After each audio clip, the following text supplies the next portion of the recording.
Tumsifu Yesu Kristo.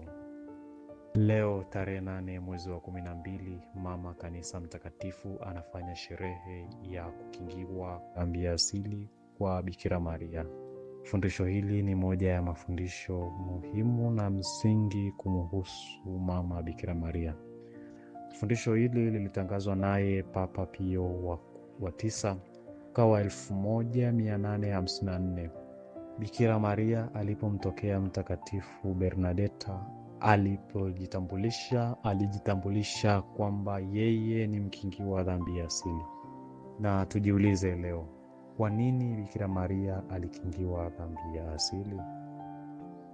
Kwanza turejee katika maandiko matakatifu, kile kitabu cha Mwanzo sura ya 3 aya 15 inasema, nami nitaweka uadui kati yako na huyo mwanamke, na kati ya uzao wako na uzao wake, huo utakuponda kichwa na wewe utamponda kisigino. Basi kutokana na kifungu hicho cha maandiko matakatifu, tujiulize, ni mwanamke gani ambaye amewekewa uadui na uzao wa nyoka? Kweli ilikuwa inamuonyesha na kumwashiria Bikira Maria mtakatifu, ambaye atakuja kukiponda kichwa cha Shetani, ambaye atakuja kutoa kupitia mwanaye ambaye ni uzao wake kutoka katika utumwa wa dhambi. Basi Mungu katika kuandaa mpango wake wa kumkomboa mwanadamu kutoka dhambi, alimwandaa Bikira Maria kwanza kabisa kwa kumkingia dhambi ya asili, dhambi ambayo tunairithi na tunaipata kutoka kwa wazazi wetu wa kwanza, dhambi ambayo kwayo sisi tukibatizwa ndipo inapoondoka.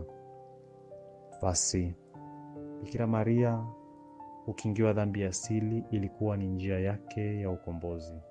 Hivyo basi tusishawishike kusema kwamba Bikira Maria hakukombolewa kwa sababu hakuwa na dhambi. La, alikombolewa pia kwa kukingiwa dhambi ya asili. Na katika kukingiwa dhambi ya asili, Yesu kwa asili alikuwa Mungu na ni neno wa Mungu. Hivyo katika kushuka na kutukomboa, alipaswa kupita sehemu ambayo ni safi, yaani sehemu isiyo na doa, kwa sababu Mungu na dhambi havichangamani. Hivyo basi ilipasika kwake Bikira Maria kukingiwa dhambi ya asili, ili Mwokozi atakapokuja kupitia tumbo lake akute sehemu pasafi. Kwa kweli ndio msingi wa fundisho letu hilo kubwa, kwa sababu Mungu na dhambi ni vitu visivyoendana. Na basi Bikira Maria yeye kukingiwa dhambi ya asili ni namna au ni njia ambayo huwa pekee tu ya kumpitisha Mwenyezi Mungu katika kutufikia sisi wanadamu.